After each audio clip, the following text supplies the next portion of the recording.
Morning,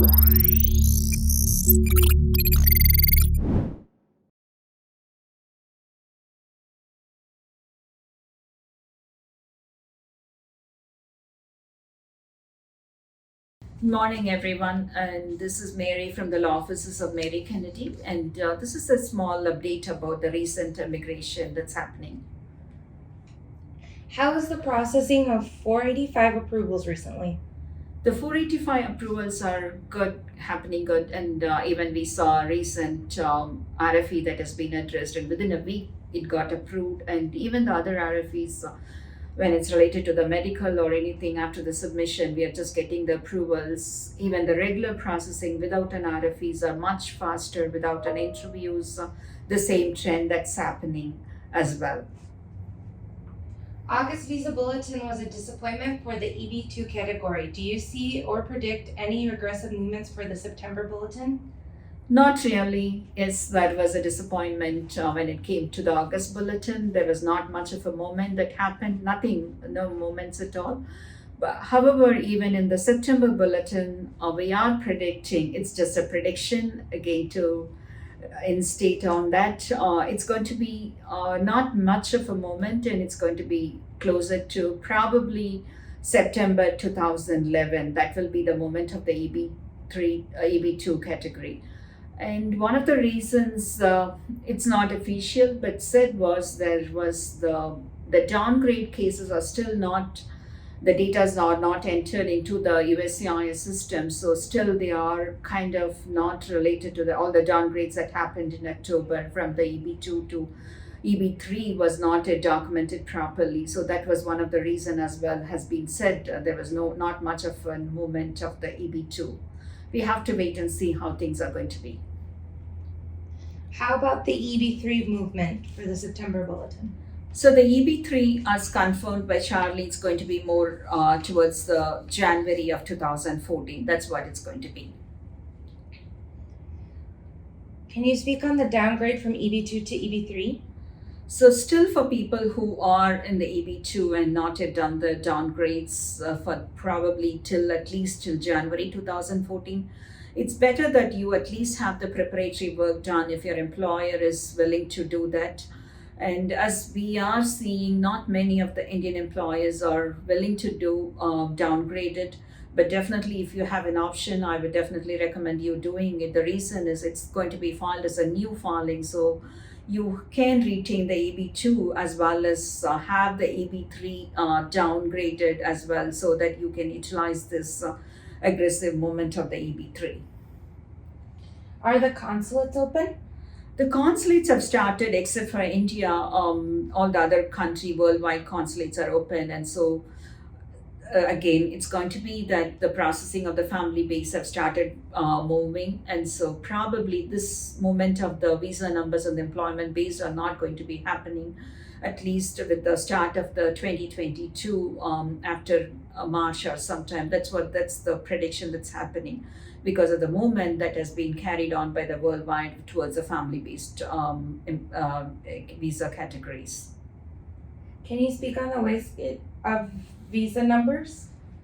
The wastage of visa numbers, that's the biggest talk that's happening because USCIS have to utilize this visa numbers that's available before September 30th. So how far with the workforce and all those happening, how far they will be able to utilize it and what is the other options, as some of the senior attorneys have been talking about it. If this is a one time that happened with the pandemic and not even the 30 years, 40 years of experience attorneys has been talking about it, this is not going to happen, particularly for the India and the China based nationals. So how do we not to waste these visa numbers?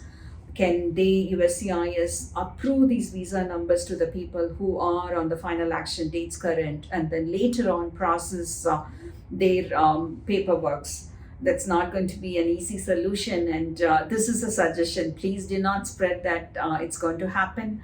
But definitely, practically speaking, immigrant visas approval is not that easy, as said. So definitely, there is a very, very limited chances that USCIS is going to take that route. The wastage is, if not used, it's going to happen and it's going to be wasted. Can you speak more on the second lottery on H-1Bs?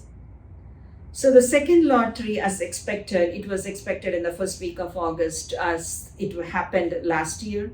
And so the same thing, yesterday the employers as well as our portal started receiving the email that there was some movement towards the changes that happened with the cases, and we started getting all the second lottery notification. And it was expected the second lottery is going to be very huge in numbers, but with the practical means that we saw, it was not that great, and it was closer to 20 to 30%, which is not really a bad scenario when it comes to the second lottery. So we do see that they had been picked up, and moving forward, the question was about the third lottery. It's going to be there. The allowed timeline is going to be August 2nd to November 3rd or something. I'm not very sure about the dates.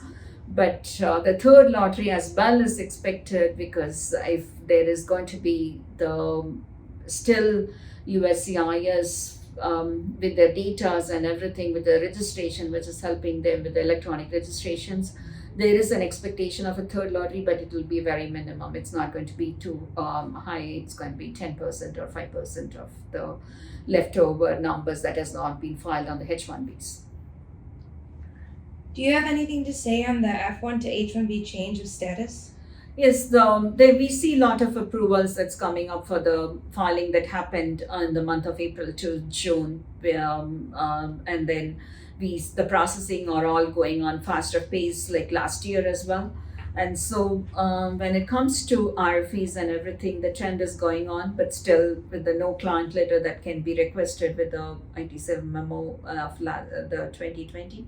So we are seeing the most of the change of status from F1 to H1Bs. A lot more of change of status RFEs are there. We have a very successful approvals with the extension of status as well, with quoting the pandemic, and then with the other non-proton and other detail that has been included in the RFE response. So we are more positive, and we would say, even though you have 90 days of time period to address the RFE, get it done sooner, respond to it if you have all the documentation that can be responded to, so that way you can be approved of it, of your change of status and other details related to it.